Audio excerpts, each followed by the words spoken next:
ಮಾನ್ಯ ಮುಖ್ಯಮಂತ್ರಿ ಕರ್ನಾಟಕ ಸರ್ಕಾರ ಬೆಂಗಳೂರು, ಮಾನ್ಯ ಗೃಹ ಸಚಿವರು, ಕಾನೂನು ಸಚಿವರು, ಮಹಿಳಾ ಮತ್ತು ಮಕ್ಕಳ ಕಲ್ಯಾಣ ಇಲಾಖೆ ಅಧ್ಯಕ್ಷರು, ಮಾನ್ಯರೇ, ನಾನು ನಿಮ್ಮಲ್ಲಿ ಮನವಿ ಮಾಡೋದೇನೆಂದರೆ, ಮಹಿಳೆಯರ ಮೇಲೆ ಕರ್ನಾಟಕದಲ್ಲಿ ಅತಿ ಹೆಚ್ಚು ವಿದ್ಯಾಭ್ಯಾಸ ಮಾಡುವ ಮಕ್ಕಳ ಮೇಲೆ ದೌರ್ಜನ್ಯ ಆಗುತ್ತದೆ. ತಾವು ದಿನಪತ್ರಿಕೆಯಲ್ಲಿ, ಟಿವಿ ಮಾಧ್ಯಮದಲ್ಲಿ ಎಷ್ಟು FIRಗಳನ್ನು ಆಗುತ್ತವೆ. ಮಹಿಳೆಯರ ಮೇಲೆ ದೌರ್ಜನ್ಯ ಆಗಲಾರದಂತೆ ನೋಡಿಕೊಳ್ಳಬೇಕೆಂದು ನಾನು ನಿಮ್ಮಲ್ಲಿ ಮನವಿ ಮಾಡ್ತೇನೆ.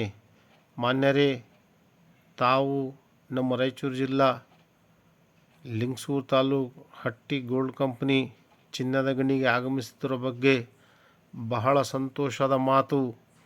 ಅದರ ಜೊತೆಯಲ್ಲಿ ನಾನು ನಿಮಗೆ ಲಿಖಿತ ಮೂಲಕ ಮನವಿ ಸಲ್ಲಿಸುವುದಕ್ಕೆ ಅವಕಾಶ ನೀಡಬೇಕೆಂದು ಅಧಿಕಾರಿಗಳಿಗೆ ಮಾರ್ಗಸೂಚನೆ ನೀಡಿರಿ. ಮಾನ್ಯರೇ, ನನ್ನ ಮಗಳು ಶಿಫಾ ಅಬ್ದುಲ್ ವಹೀದ್ MSc ಸ್ಟೂಡೆಂಟ್, ಜೊತೆಯಲ್ಲಿ UPSC ಎಕ್ಸಾಮ್ ಸಮಿತಿಕ ಬರೆದಿದ್ಲು. ಅಮಾಯಕ ಟಕ್ಕ ಸುಳುಮಕ್ಕಳು ಜನವರಿ 30ನೇ ತಾರೀಕು 2025ರಂತೆ ಸಿಂಧನೂರಿನಲ್ಲಿ ಕೊಲೆ ಮಾಡಿದರು. ಮಾನ್ಯರೇ, ನೊಂದ ಜೀವಿಗಳಿಗೆ ನ್ಯಾಯ ದೊರಕಿಸಿಕೊಡಬೇಕು.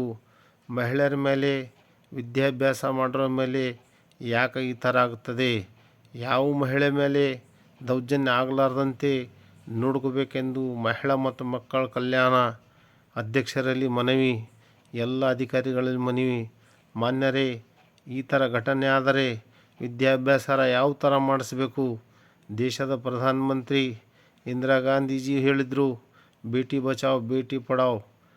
ಇದೇ ಮಾತು ಮತ್ತೊಂದು ಸಲ ಹೇಳಿದ್ರು ದೇಶದ ಪ್ರಧಾನಮಂತ್ರಿ, ಬೇಟಿ ಬಚಾವ್ ಬೇಟಿ ಪಢಾವ್. ಯಾವ ಥರ ಓದಿಸ್ಬೇಕು, ಯಾವ ಥರ ಉಳಿಸ್ಬೇಕು ನಮಗೆ ಅರ್ಥ ಆಗ್ತಾ ಇಲ್ಲ. ಮಾನ್ಯರೇ, ಈ ಥರ ಅನ್ಯಾಯ ಆದರೆ, ಮಹಿಳೆಯರ ಮೇಲೆ ದೌರ್ಜನ್ಯ ಆದರೆ ನಮ್ಮ ತಡ್ಕೊಳ್ಳೋ ಶಕ್ತಿ ಆ ದೇವರೇ ಕಾಪಾಡಬೇಕು.